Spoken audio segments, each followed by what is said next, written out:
Hello,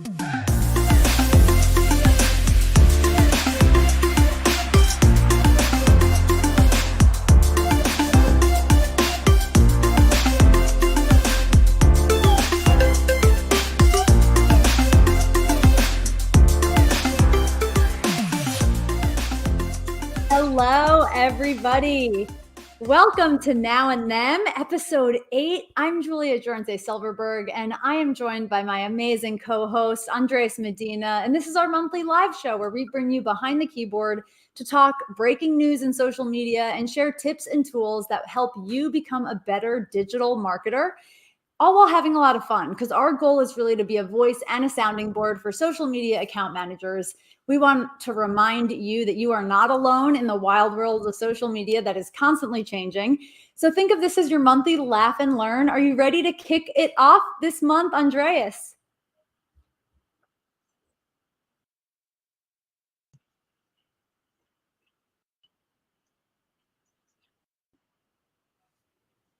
Platform. It's like kind of like the underdog out of all the platforms that can perform really well, but nobody actually pays that much attention. So I'm excited to see what he's going to bring up to the table. I'm so today. excited. Byron is a former Social Media Week Lima speaker, and he also was a guest on Magnet Marketers, and he is known for sharing a ton of value as it relates to Google. So he is going to blow your minds as to probably the untapped resource that Google is for you and your business. So I'm super excited to dive into that. But before we do, we're going to share some news for the month.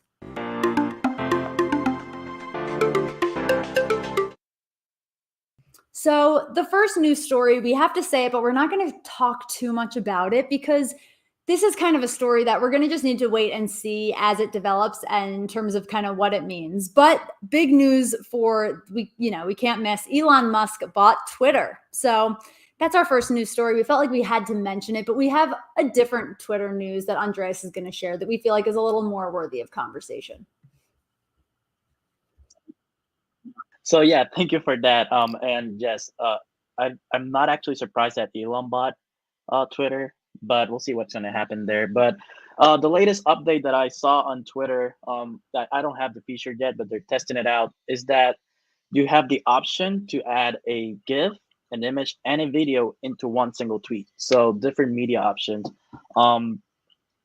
Personally, I'm not sure how we'll use this, but for storytelling, I bet it will be amazing and eye-catchy, visual-friendly. Definitely. I What think do you think? I think it's just a great way to be able to enhance your storytelling. If you have the ability to add all of these in one tweet, it can kind of help to pack a punch for whatever it is you're trying to say in that tweet. So I think that's pretty cool. Let us know, you guys, if you've seen this feature rolled out, if you have it available to you.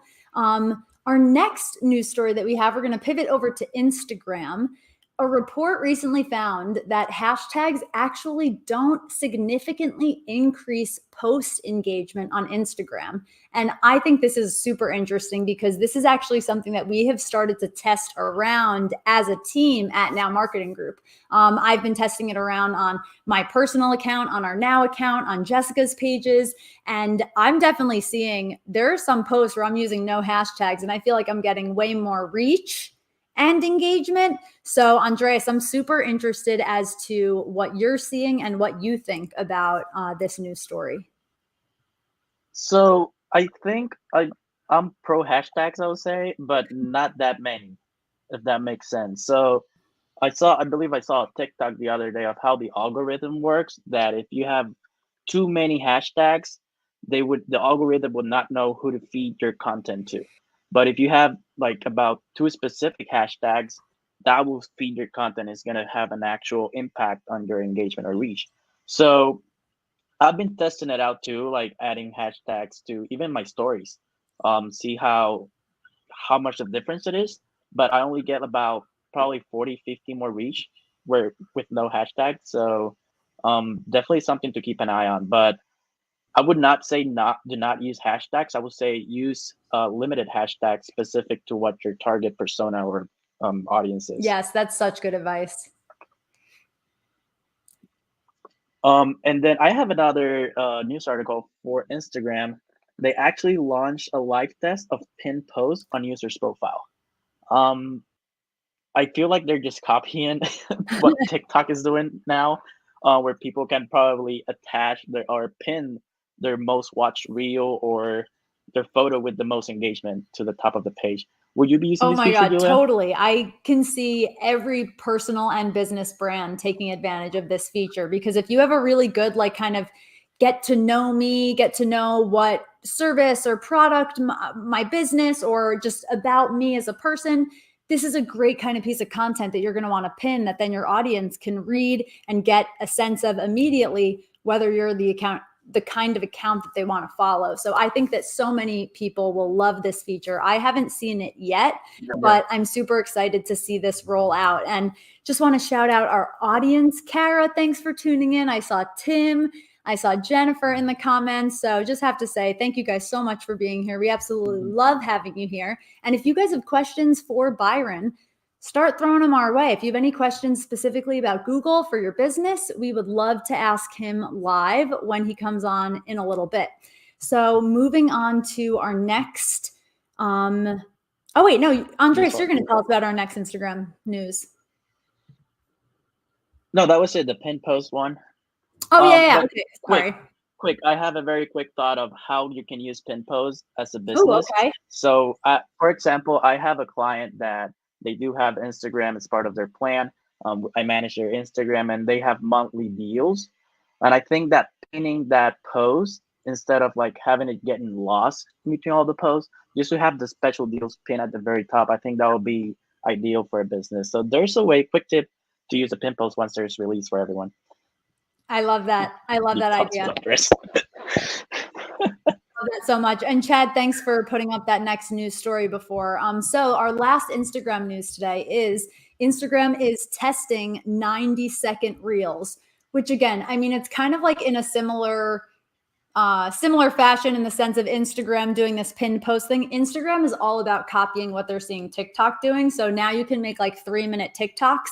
So Instagram's like, okay, why don't we add another 30 seconds to the amount of time you can do a reel? So I think that's super interesting. They're just trying to really continue to emulate what they see is working on TikTok, I think. Totally. I like that. So I'm going to move on to our next article. It's actually about Meta because we cannot never talk about Meta. We always have to talk about Meta and their changes. But they announced the launch of its first retail store to showcase their hardware products. Hardware products, they mean like the Oculus Quest.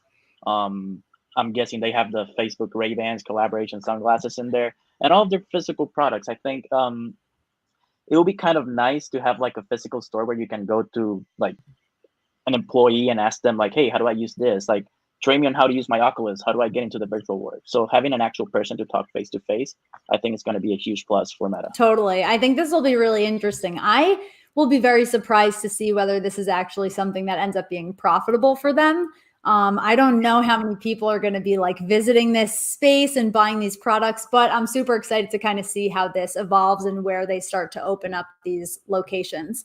So our final news story that we have for you guys today is about LinkedIn.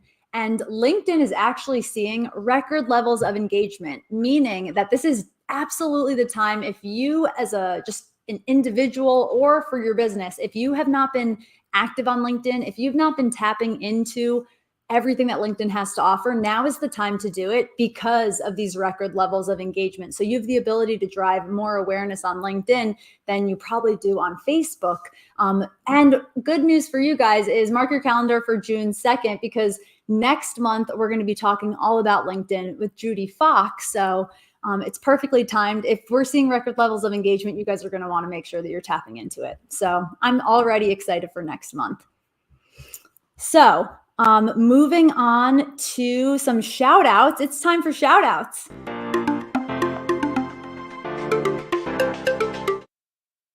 And also, yes, let's play Where Did Andreas Go? My amazing co-host has disappeared. So we're just going to keep on rolling with it. And hopefully he's going to just jump right back in at some point.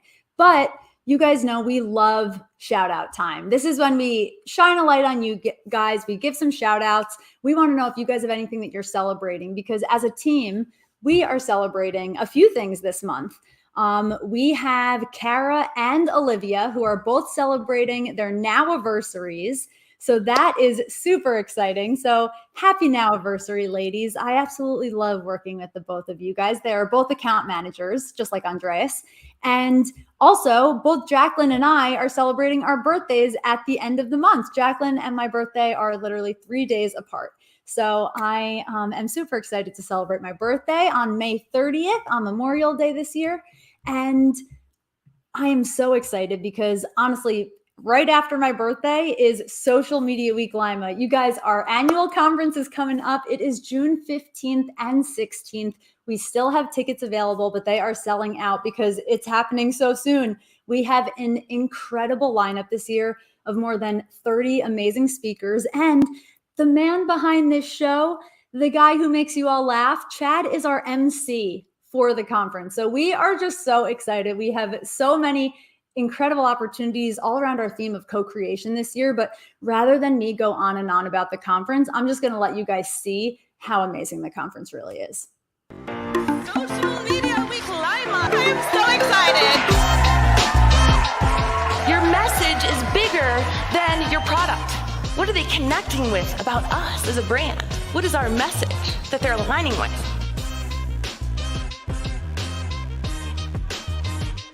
Absolutely love it. I've walked away with so many great ideas. By far, the best run event that I've been to. That's the key. Focusing on the people that you've already won, that already love you, and just empower them to want to do more.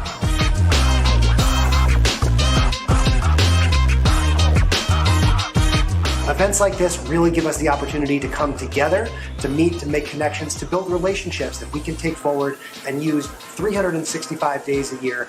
Oh, y'all, I hate boring. It is my goal in life to make sure that y'all leave here with a plan. We can't tell stories that matter until we understand that consumer. We understand how they feel. We need to care about each other. We need to care about our consumers, and we need to show we care in everything that we do. Hey, yeah.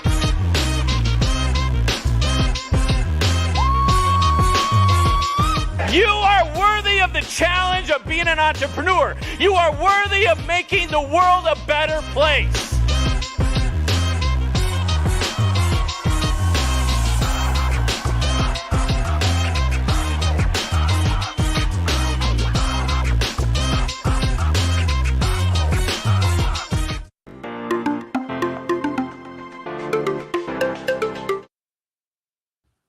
I'm so happy Andreas is back and Byron is here and we are all amped because that video just gets me pumped every time I see it.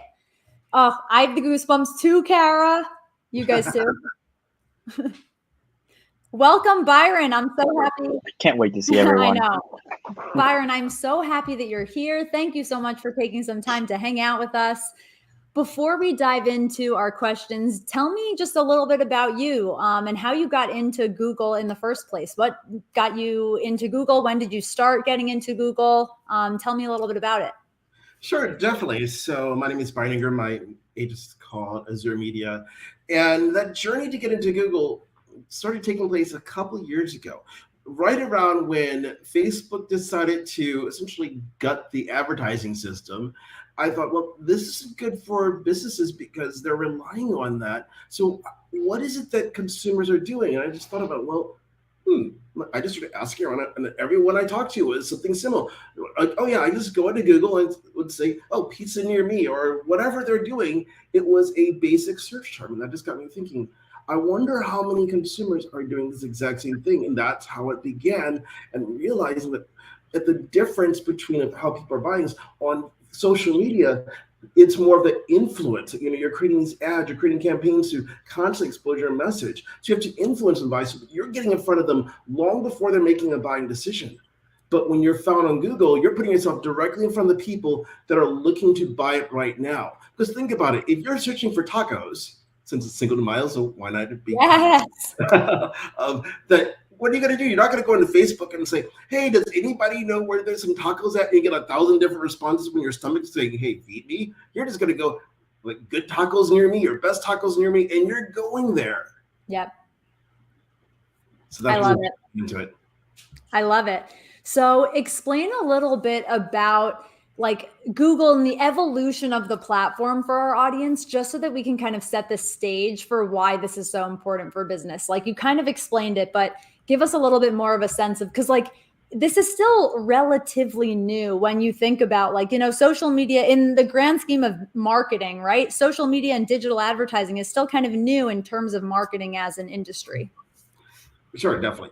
Well, if you think about the evolution of it, there was a time that in terms of being found on Google as their traditional SEO. So what were you doing? You're trying to get ranked for every single term under the sun. So people are just doing a basic term. We're sticking with the taco theme of tacos near me. So if you were living, let's say, in Buffalo, you're going to type in tacos in Buffalo, or let's say you're in LA, best tacos in LA, and you're just looking for those search things. But the problem with that was you didn't know how close that was to you. So you might look at something and realize, oh, that's on the other side of town. And that was a problem when if you think of traditional search results. But then once they began incorporating Google Maps into it, and then you think about how everything is shifted to mobile, now you can find the two best things about it. Because your phone is giving off its GPS coordinates, now what Google is able to do is to pair these together. So if you're searching for tacos nearby, it knows where you are, so it's only going to show you what you're looking for that's relevant to where you are. So you could do that same search. I'm here just outside of Dallas. I can type in tacos near me, and I'm going to get one set of results. If I could instantly just appear right next to Julia and do the same search, I'd get an entirely different set of results. That is great. That's a really, really great way to explain it. So that kind of leads me into Google My Business specifically. Tell me what it is and what are the benefits. Oh, definitely. So think of Google My Business as the modern day Yellow Pages on steroids. Okay, love it already. Well, think about it. That in the past, what did you do? If you were looking for a business, you would get that big, massive yellow book. And so if you're looking for any type of food service, you're flipping through it. And then what will you do? You're looking through the listings and trying to find something that's near where you are. Yep. And that's what you would do. But now Google has automated all of that. So think of it, it's a solution provider more than anything else, because you're going to Google, not just because you're just inputting random things like, I want tacos. Well, no, you're going there to look for a solution to a problem. So it's a solution provider at the end of the day. I love that. And for those of you guys who don't know, it's a free tool. Like this is a free resource for you to tap into. And we're going to be summing up all of this amazingness that Byron is sharing in a blog post. So make sure if you guys want to be subscribed to the blog, all you have to do is type the word recap in the comments and you will get subscribed to our blog so that you get a recap of this conversation when it goes out next week or the week after. So Byron, tell me a little bit about what impacts you, like how quickly you show up in Google My Business specifically. Like what should brands do to start to show up in search results? So there are several things that every business must do, but as to how quickly you show up, I can easily just say it depends. Because I know that's a really specific answer, but it depends upon how much competition you have, how big the city is. So if you're in, let's say, a one-stop sign town and your business up there, it's pretty much a guarantee you're going to show up right away because there's not a lot of competition. However, if you're in a major city, well, you're going to have to do a little bit more than just listing your business, because guess what? All the other businesses, they're being proactive because they want to get the people coming to them. Because if you're looking at the value of that on your mobile device, if you're just doing a search for whatever type of business, 74% of the clicks go to those businesses that are listed in that little 3-pack in the map section. So there's a lot of competition for that, because the difference, if you think about that compared to the rest of the search results, is like on your phone, you can easily get directions. You can build it with one click, call them. You can see the reviews on it. So it makes it so easy to get all the answers that you want right there. So you need to be proactive about it. But as to the specifics, there's a couple things that you need to make sure you do. The first one is, after you get, you claim your business, you need to make sure you're verified, because they're going to lock down certain features unless your business is verified. So you need to do that. And it depends on the type of business. So sometimes it can be a verification via phone call, but sometimes it can end up being they're going to send you a postcard. Now, keep in mind, if your business, let's say you are in a co-working space or someplace where you don't physically have a sign on it, Google can sometimes be picky and not want to approve it. So what you need to make sure you do in that case is have a copy of the contract that you signed that your business is located here, and that's all that Google needs to verify your business. There's one of those little things that unless you've gone through it, you would never know that that's the step to take. That's a great, great tip. You guys, these are the kinds of nuggets that like you just don't know until you've done the work that Byron has done in this field to really understand, oh, these are the things to make sure I have so that when I even start the verification process, I don't run into these bumps. You know, I have all the documents that I need to get it all verified. So, Byron, tell us, before Andreas asks you a little bit of questions, how often, I know that you can make posts to Google as a business. So how often would you recommend that businesses are posting, and what kind of content should they be posting? So what I recommend is you treat it like any other social media network, not where you need to be putting out things constantly, but at least once a week, because Google's going to look at that as you're being proactive more than anything else. That they're going to say, oh, here's what's going on. And especially in today's world, you think about that people are looking for information. So if you look at posts that you put in there, here's something that most people don't look at. That post will show up on the sidebar for a business within Google. So that think of it as a feed. So let's say that we're going to use tacos. So, you talk about, hey, for Taco Tuesday this week, our special is blank. So people can say, oh, that looks great. I want to use that. So that's why you want to be proactive and putting up content consistently, because Google's going to reward you by pushing that information on to your clients. That's amazing. Interesting. Byron, I do have a question for you, and it's actually related to like posting. Yes. So is there any other tool aside from Agorapulse that you can like schedule your content so it posts automatically on Google My Business? Yes, there are several different tools that are out there that you can use. I mean, Agorapulse is a great one. Let's see here. Some of them are more technical than anything else. Let's see. There's one called Local Viking that you can use. I like that one. It's a little techy, but it gives you a lot of flexibility with it. If you just type in Google My Business tools, like posting tools, you can find a ton of them, and you can find one that fits your needs, because some are going to have a ton of features and others will just give you the basics. But if all you want to do is schedule your content, just use Agorapulse and keep it simple. So that way you can be able to aggregate your content along with everything else instead of logging into one tool for this one thing and then another and another. Before you know it, you have 5 different tools. Yep. So just for I'll need to check on those that you mentioned, the Local Viking one. Was it Local Viking? Yes. Sweet. So we'll make sure to include that in the blog, because I actually want to test it out if it's something we can use. So I actually use Google My Business with most of my clients. I like to upload pictures or images to their profile and classify them as like at work or products or just staff members. How does Google decide which images will show when someone searches on like for your business on Maps? I'm glad you brought that up. So with images, let me ask you a quick question here. Are they sending them just straight to you, and do you geotag your images? So I just upload them. I actually I put a description and upload them, and then I classify them as what they are. Okay, geotagging your images is extremely important, because that confirms to Google that that image belongs to that location.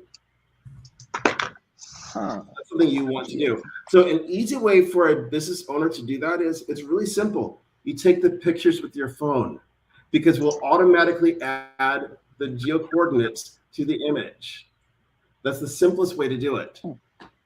And if you don't have, if those coordinates are not in there, and then there's a couple tools out there that you can be able to use to quickly add them to it. But that's just a simple thing that you should be doing with all of your images. Because anything that you can do to give yourself that slight competitive edge, all the better. Because also what that does is, let's use tacos.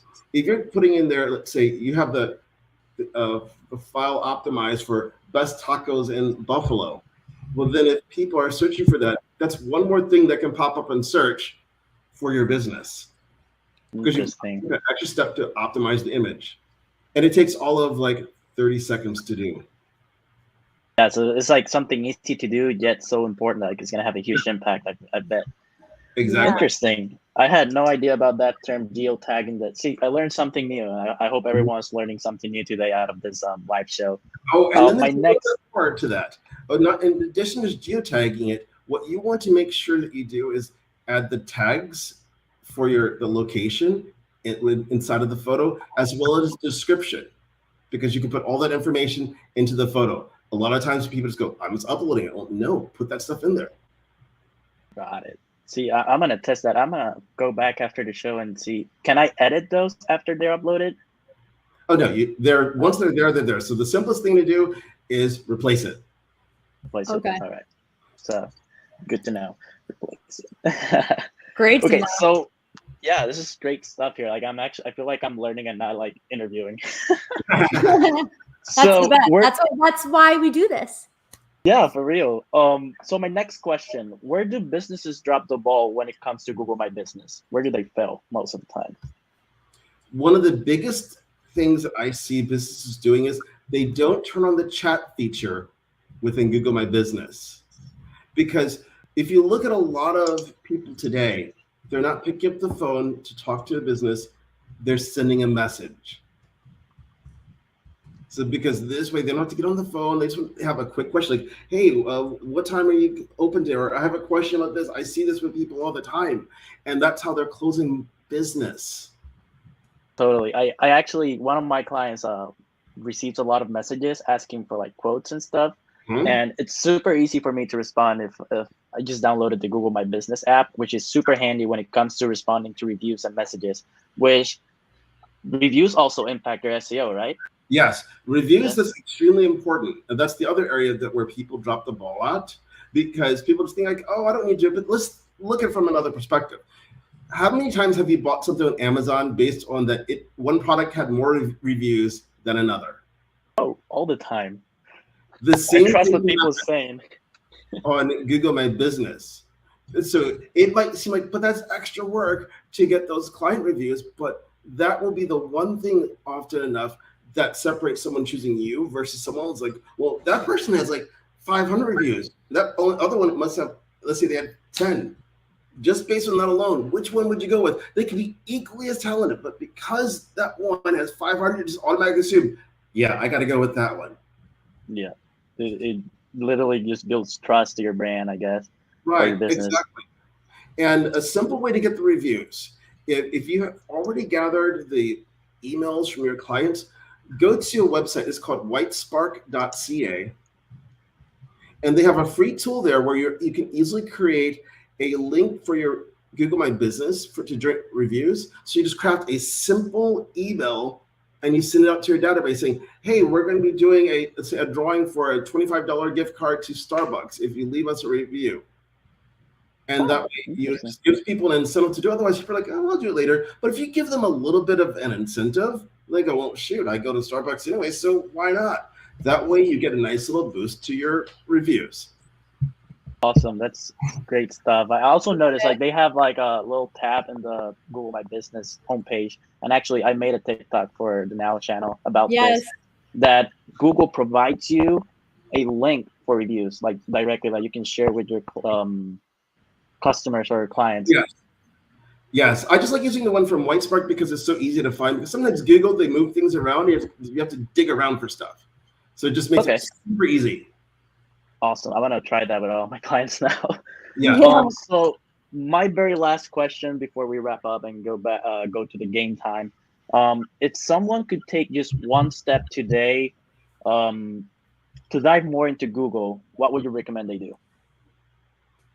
Doing one more thing today. To dive more into Google. Okay, the simplest thing I would say is if you go into Google, they actually have a manual for Google My Business. Follow what they tell you to do in it in terms of a checklist of, making sure you have pictures of your staff, make sure you have pictures of your business, like the inside, the outside. just doing those basic things there will put you ahead of a lot of the competition who are not doing the basics. Does that mean that it's going to get you to the top right away? No. But if you don't have the fundamentals, that foundation in place, you're not even in the game. Yeah, I agree. And again, like I mentioned earlier, Google My Business is probably the underdog out of all the platforms. Like people overlook it, but it does have a huge impact because at the end of the day, everyone is searching for you on Google. Exactly. It's the most like the search engine platform in the world. So Right. Exactly. People need to dive in more to it. I invite everyone to go and Google My Business. The analogy I like to use is this.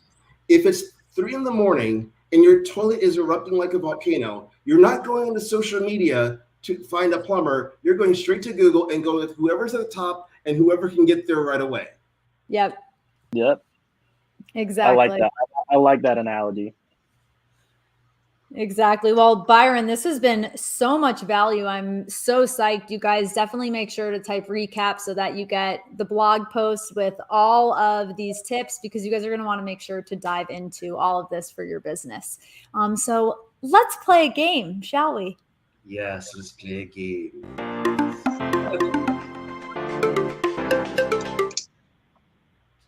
Oh, Chad, surprising me with a fun little this is new setup here. Ooh. Okay, so Byron, we're going to play This or That, which is our favorite game to play. It is a rapid fire style question game where I'm going to give you 2 options and you're going to tell me which of the options is more your thing.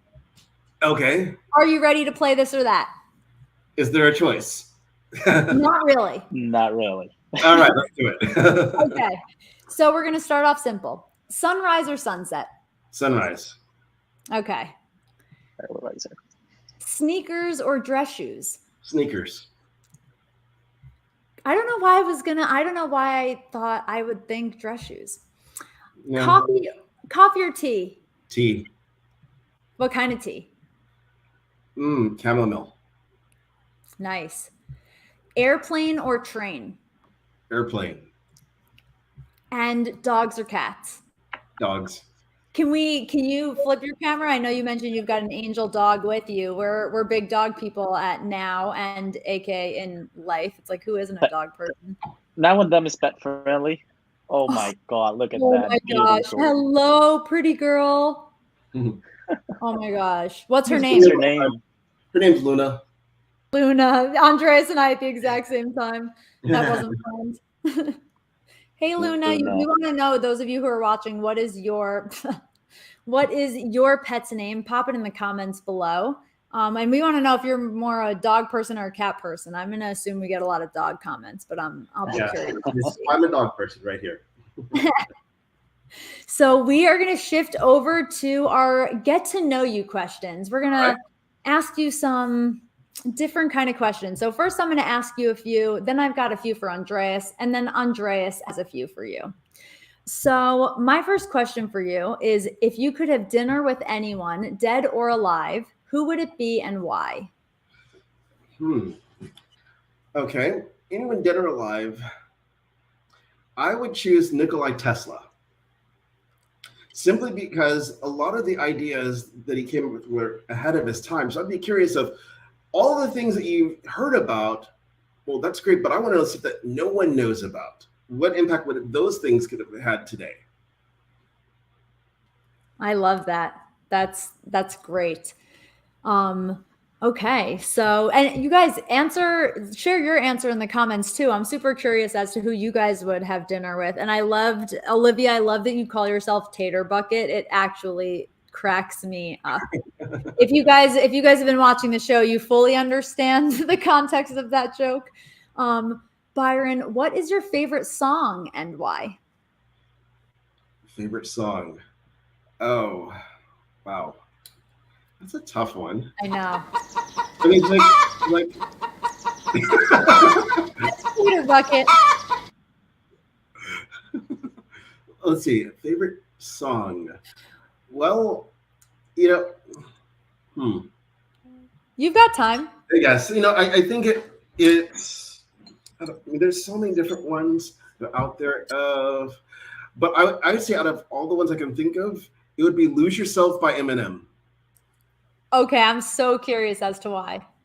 Well, you think about it, So high. it's that motivational thing that you need, because it's that if you just listen to the lyrics, that you have that one shot of an opportunity that comes along. You just have to go for it in life. That if you're sitting on the sidelines, that opportunities will just pass you by. So when you see something, you just have to do it. I love that. That's very, very true. And super motivational. Andreas, yeah, you were right. That's a good song to put on like before a workout or before giving a talk. Just Right. kind of amp yourself up, step into the power before a boxing match, maybe. Just kind of. So before I ask Andreas a few questions, my last question for you is, what is the best piece of advice you've ever been given, and who gave it to you? There's so many different pieces of advice out there. It's like to pick just one to say it's the best. That's a tough one. But I would say the best piece of advice, this was given to me years ago. It was right after I got out of the Air Force. And it was simply, if you always want to make money, put yourself where money transacts. And for a moment, I think like, wait, I don't get it. But then I just took a step back and realized like, holy crap, that makes total sense. Because whenever you think about where money is transacting, there's always an opportunity. So let's just use, for example, buying tacos. What has to happen there? The money has to change hands. So let's see, you're talking about credit card processing. You're going to be talking about the point of sale system that's there. But in order to facilitate that, they have to get the supplies for the taco someplace. The list goes on and on of the things that have to be there for that transaction to happen.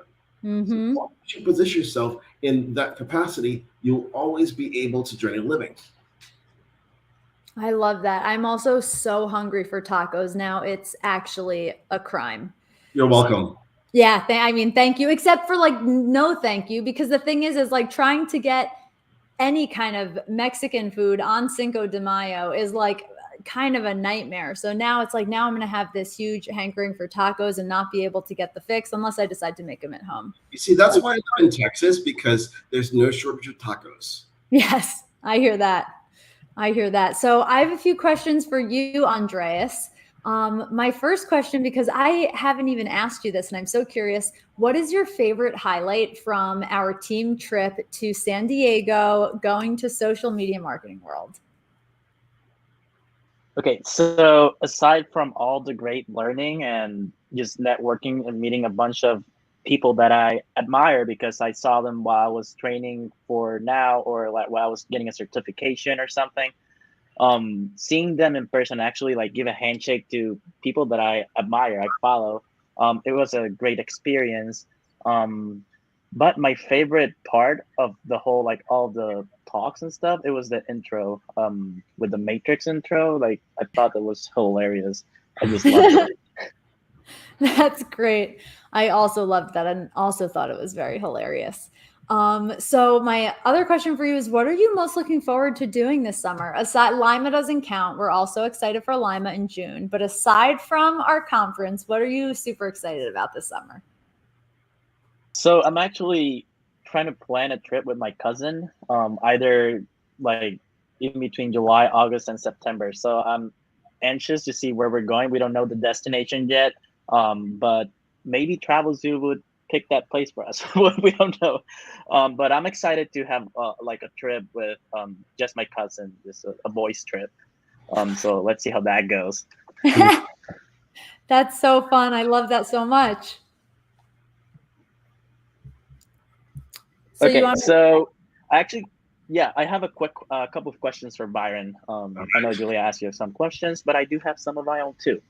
So what has been the best city you have ever traveled to and why? The best city? Dang. Oh, let's see. Please say Lima. I could truthfully say that as a response. Let's see.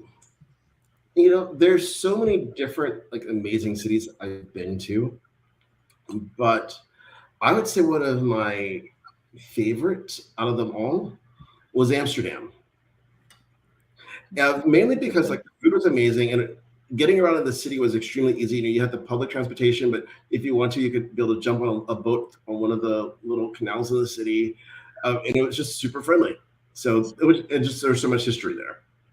Oh, I want to go to Amsterdam Interesting. so badly. Yeah, I mean, I want to travel everywhere. Probably if I go to Amsterdam, I'll search on Google where the best beer is. Pretty much anywhere you go, you can find it. It just depends on what type of beer that you like. But if you're looking for some of the, like every country in Europe, they have their beers they're known for. So you just have to go wherever. You'll find great beers all over. Awesome. I'm gonna reach out to you if I ever travel to Amsterdam. And then my last question before we wrap everything out. What's something you're excited about right now, like at this precise moment? You know what I'm really excited about, it is seeing how because we're that as an interesting juncture. If you start looking at how businesses have been doing business and how they're going to be doing business, and that's really more of the incorporation of like blockchain technology into businesses. Like for example, if you look at tickets of how they've been done in the past, like you get a paper ticket but what's to stop business starting using, let's say, NFTs for tickets to events? So you're creating more exclusivity in that type of aspect. Then you start looking at all of the different types of financial aspects of it, of people not being tied down to, let's say, one specific currency, or be able to access of funds from outside of the traditional financial system. So just there's a lot more possibilities coming up as the whole ecosystem evolves. So you're not just relying on, let's say, going to Bank of America or Chase to get finance for something. You can be able to go to the entire network and saying, yeah, I need to get funds for this, and be able to do it. Wow, he's starting to get into the world of like, crypto NFT stuff. I mean, we were all sitting in the room when Joel did his talk, and all of us are like, okay, I guess we need to get more into this entire world. So I love that. Andreas, yeah, it's like starting. Yeah. Think of it this way. If you were to turn back the clock to the early 90s, when your internet really started taking off, where you started having your basic websites and things, that's where your whole Web3 is at right now for the most part. There's so much innovation taking place that it's just going to skyrocket from here. Totally. That's the prediction. It's not going anywhere. So for businesses out there, it comes down to how can you be able to do it? And this is another little thing out there, that because there's different payment systems that people can be able to pay with crypto. For businesses out there, if you're looking at being innovative, look at how can you start accepting that for payment. Simply because that's one more thing that sets you apart from everybody else. Because if you think about how many people out there, they're generating their income entirely in crypto. So they don't have to take the time to take their crypto to then convert it into regular currency and then move it to their Bank of America or Chase, when they can just pay you right there. Yep. That's a great way to end. That's a great way to end off with a little bonus tip for our audience. So you guys stay tuned, because next month we have an amazing guest.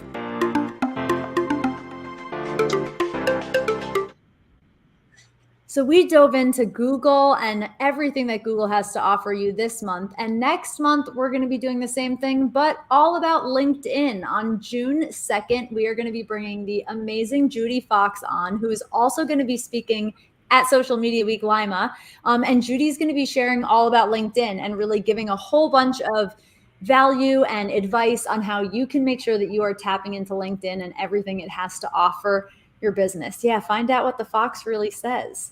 So you guys mark your calendar for June 2nd, because that's when we'll have Judy, but also mark your calendar for June 15th and 16th, because Social Media Week Lima is coming up and we want to see you there. You guys, tickets are on sale.